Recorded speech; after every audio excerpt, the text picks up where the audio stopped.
Hello, welcome to the next video lesson. This one is on electrochemical series, and you may remember way back in GCSE that you did the reactivity series, and this is not dissimilar, except what we do here is we order all of the species, which might be metals or non-metals or molecular ions.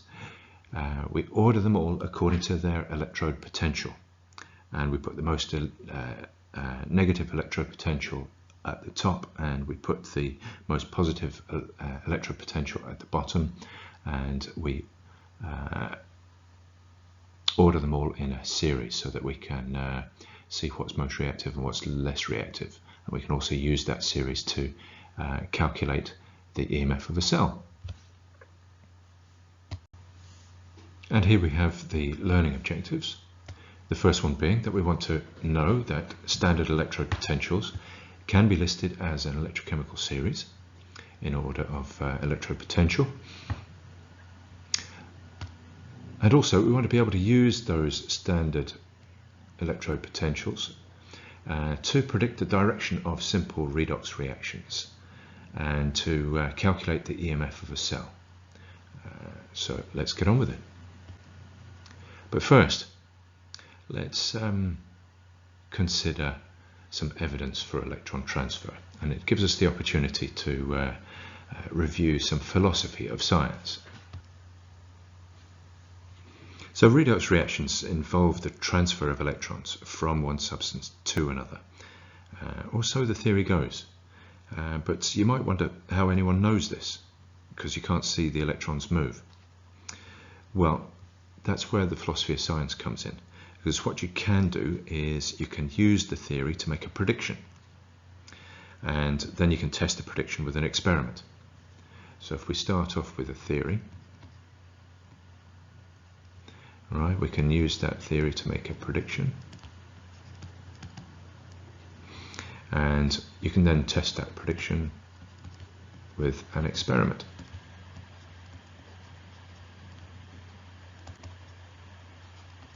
And lots of science advances this way. So our theory, for example, in this case, is that redox reactions involve the transfer of electrons from one substance to another. So let's just write that down.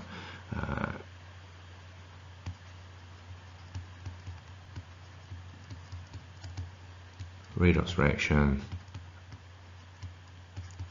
transfer of electrons. Okay, so if we've got a theory, then we could make a prediction from that theory. You could predict that a current will flow between the electrodes of an electrochemical cell. And if the oxidation reactions happens at one electrode and a reduction reaction happens at the other electrode, then you might get a flow of current. So that's our prediction. Flow of current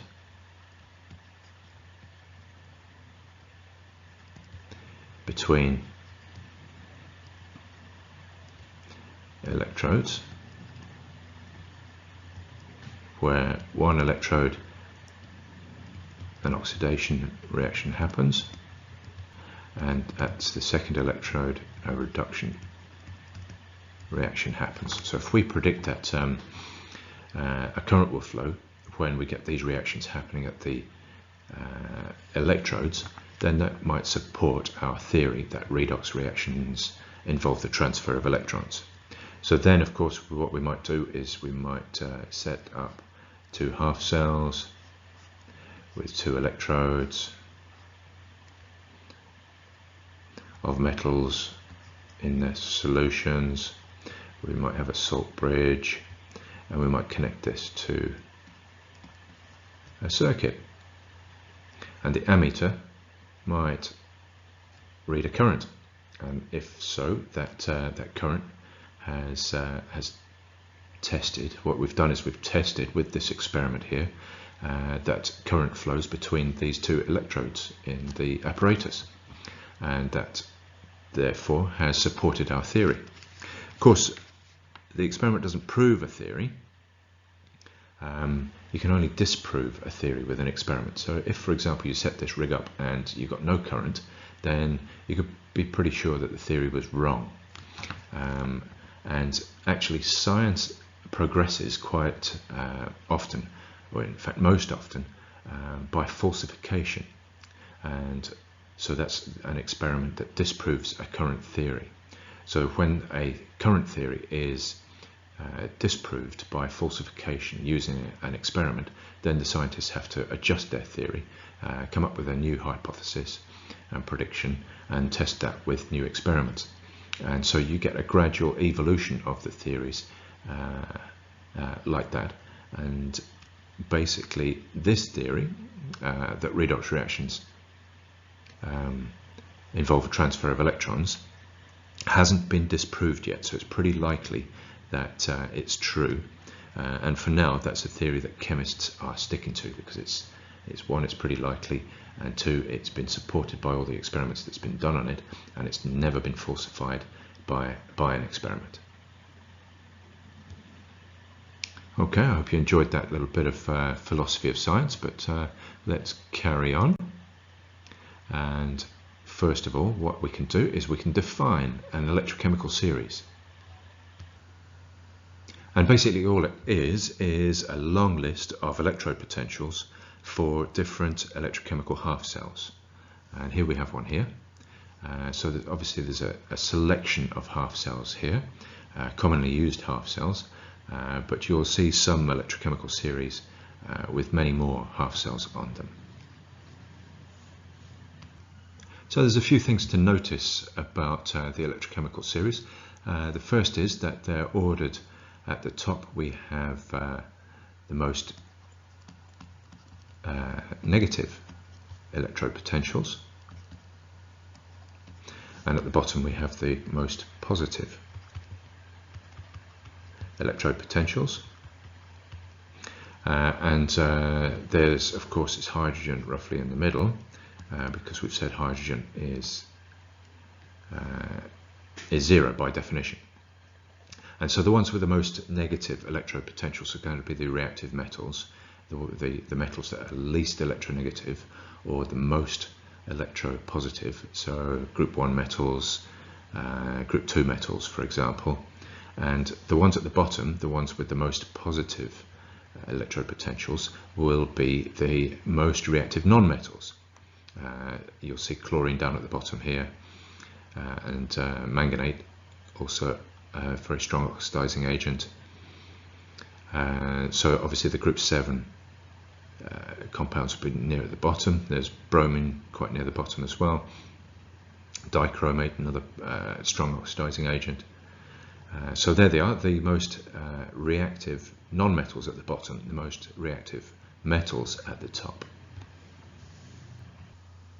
And the second thing to notice is that all of the reactions are listed as equilibrium reactions. Of course they are. So I'm just underlining the magnesium equilibrium equation here to emphasize that. But you'll notice that they're all written in the reduction direction, with reduction as the forward direction. That's just standard procedure, and that's unusual. Sometimes you might think that it would be unusual for magnesium, and it would be, because usually magnesium, if magnesium solid was one electrode, it would usually oxidize to make magnesium ions, and so the reaction would be most likely to go in the oxidation direction, the one that I'm drawing just now. However, it is convention that we write all of the equations as reduction reactions, and they're all equilibrium reactions. And while we're here, why don't we have a reminder that when we put two half cells together, then the one with the most negative electrode potential, right, is going to be the oxidation reaction, and the one with the most positive electrode potential is going to be it's just going to go in the direction of the reduction. So say, for example, we had magnesium and iron, for example, as the two electrodes. You would have magnesium going to magnesium ions, and you'd have well, let's use silver for example. You'd have silver and silver solid, and that would be the reduction reaction on the right hand side, and this would be the oxidation reaction on the left hand side. And there's actually a little mnemonic that can help you remember that, and it is no PR. No PR. Presumably meaning no public relations. And what that stands for is most negative electrode potential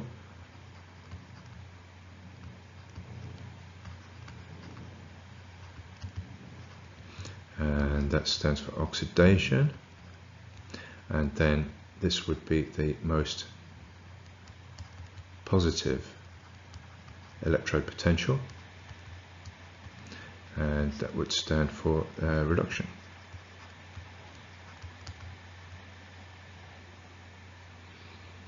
So when you were looking at the oxidation reaction, you would actually write it down in the reverse direction, like we did with magnesium. You would write the magnesium as magnesium solid.